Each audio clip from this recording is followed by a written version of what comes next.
আর একটা দল আছে, তারা কিন্তু এই স্বাধীনতা চায় নাই।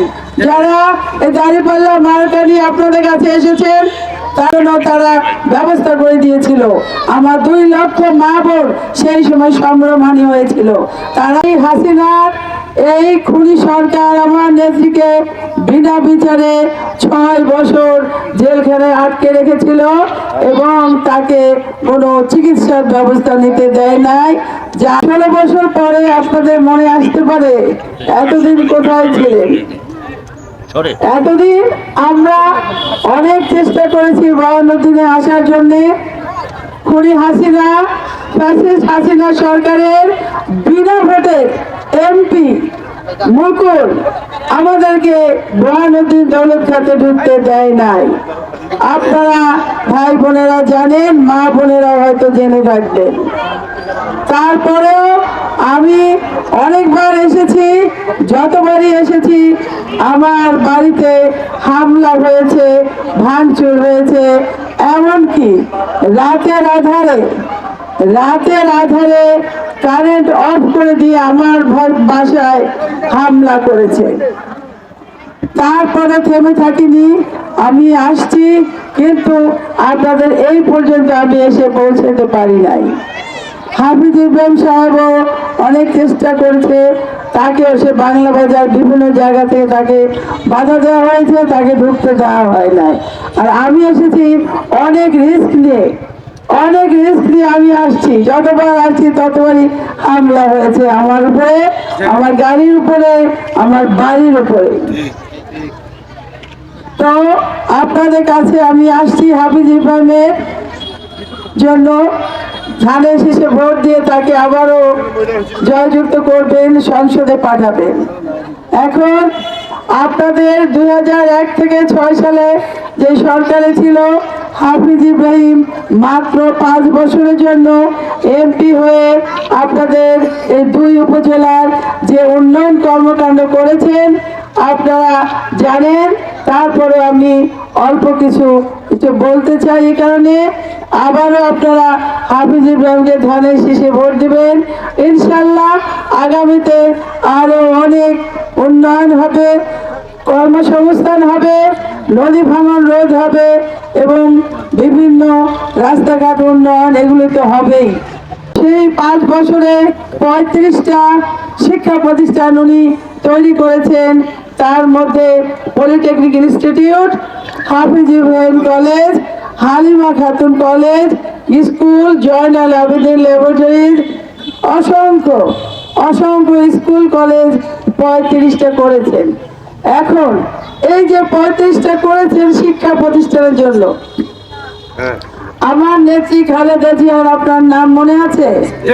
কয়েকদিন আগে যে মারা গেছে মা বোনেরা, এই হাসিনার এই খুনি সরকার আমার নেত্রীকে বিনা বিচারে 6 বছর জেলখানায় আটকে রেখেছিল এবং তাকে কোনো চিকিৎসার ব্যবস্থা নিতে দেয় নাই, যার জন্য উনি আস্তে আস্তে মৃত্যুর দিকে চলে গেছেন।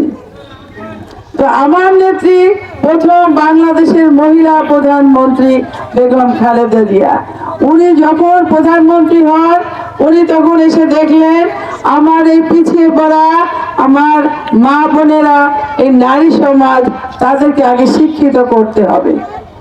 শিক্ষিত করতে হলে প্রতিষ্ঠান দরকার। তো আমার নেত্রী বলেছেন যে আমি যদি একটা পরিবারে একটা শিক্ষিত মা তৈরি করতে পারি, একটা পরিবার শিক্ষিত হবে, একটা সমাজ শিক্ষিত হবে, একটা দেশ শিক্ষিত হবে, নাকি মা বোনেরা? সেই লক্ষ্যে আমার নেত্রী এই মেয়েদের জন্য ক্লাস 1 থেকে দ্বাদশ শ্রেণী পর্যন্ত লেখাপড়া ফ্রি করে দিয়েছে, মেয়েদের উপবৃত্তির ব্যবস্থা করেছেন। আপনারা কি উপবৃত্তির টাকা পান? আপনাদের মেয়েরা, মহিলারা বলেন তো পান? এইটা কিন্তু খালেদা জিয়া করে গিয়েছে। এবং তিনি আমাদের বিধবা ভাতা চালু করে দিয়ে গেছেন। এবং বয়স্ক ভাতা এবং অন্যান্য যে সুযোগ সুবিধাগুলি এখন চালু আছে ওনার আমলে এগুলি শুরু করেছেন। সেই লক্ষ্যে হাফিজ ইব্রাহিম 35টা শিক্ষা প্রতিষ্ঠান করেছে। আমাদের এই সমাজের আপনাদের সকলকে শিক্ষিত করে তোলার জন্য যাতে একটা শিক্ষিত সমাজ দেশ হতে পারে। আপনাদের মধ্যে কিন্তু অনেকেই দেখবেন কেউ মেয়েরা মাদ্রাসায় চাকরি করে কিনা, মাদ্রাসায় চাকরি করে, কলেজে চাকরি করে, স্কুলে চাকরি করে আমাদের এই মেয়েরা, ঠিক আছে। এবং তারা এই চাকরি করে তাদের পরিবারের জন্য একটা সচ্ছল ব্যবস্থা ফিরাই নিয়ে আসছে। খালেদা জিয়া তো এটাই চেয়েছিলেন, আমাদের মেয়েরা শিক্ষিত হোক, ছেলেদের সাথে কাঁধে কাঁধ মিলিয়ে সংসারে সুখে দুঃখে একসাথে তারা সময় কাটাবে। যুদ্ধে আমাদের মুক্তিযোদ্ধারা ঝাঁপিয়ে পড়েছিল, তখন তারা দিক নির্দেশনাবিহীন ভাবে যুদ্ধ করতেছিল। তখন আমার নেতা শহীদ জিয়াউর রহমান স্বাধীনতার ঘোষণা ডাক দেন এবং দেশ তখন একটা পরিণতির দিকে যায় যুদ্ধ করে, যার ফলে বাংলাদেশ স্বাধীন হয়। আমরা বাংলাদেশের নাগরিক, বাংলাদেশের আমরা নাগরিক। তো সেই পর থেকে তখন আমাদের এখানে আরেকটা দল আছে, তারা কিন্তু এই স্বাধীনতা চায় নাই। যারা এই দাঁড়িপাল্লা মার্কা নিয়ে আপনাদের কাছে এসেছেন তারা কিন্তু 71 সালে স্বাধীনতা চায় নাই। আরো কি করেছে আপনারা, নতুন প্রজন্ম, অনেকের ছেলের বউ আছে, অনেকের মেয়ে বড় হচ্ছে, অনেকে জানেন না। আপনাদের নানা নানি, দাদা দাদি, চাচা খালুর কাছ থেকে জানতে পারবেন যে তারা বাংলাদেশের স্বাধীনতা চায় নাই, বরঞ্চ কি করেছে আমাদের মুক্তিযোদ্ধা ভাইদের বাড়িঘর পাখানাতে দেখিয়ে দিয়েছে এবং আগুন দিয়ে পুড়িয়েছে। এটা করেও ক্ষান্ত হয় নাই। এই যে মা বোনেরা আমার কথাগুলো ভালো করে শুনেন, সেই মুক্তিযুদ্ধের সময় 2 লক্ষ মা বোনের সম্ভ্রমহানি করার জন্য তারা ব্যবস্থা করে দিয়েছিল। আমার 2 লক্ষ মা বোন সেই সময় সম্ভ্রমহানি হয়েছিল। তারা ইয়াং মেয়েদেরকে ধরে নিয়ে এই পাকিস্তানি ক্যাম্পে তারা উঠে দিয়ে আসছিল। বলতে দাও আমাকে, জানতে হবে আমার নতুন প্রজন্মকে, এটা স্বীকৃত কথা। 2 লক্ষ মা বোন সম্ভ্রমহানি হয়েছিল। কোথায় সেই মা বোনেরা, কোথায় সেই বাচ্চাগুলো, কোথায় আছে? কেউ কোনো খোঁজ নাই। তারা সমাজের ভয়ে তারা সেই বাচ্চাদের পরিচয় দিতে পারে নাই। এগুলো জবাবদিহিতা করতে হবে কোনো একদিন আমাদেরকে করতে হবে।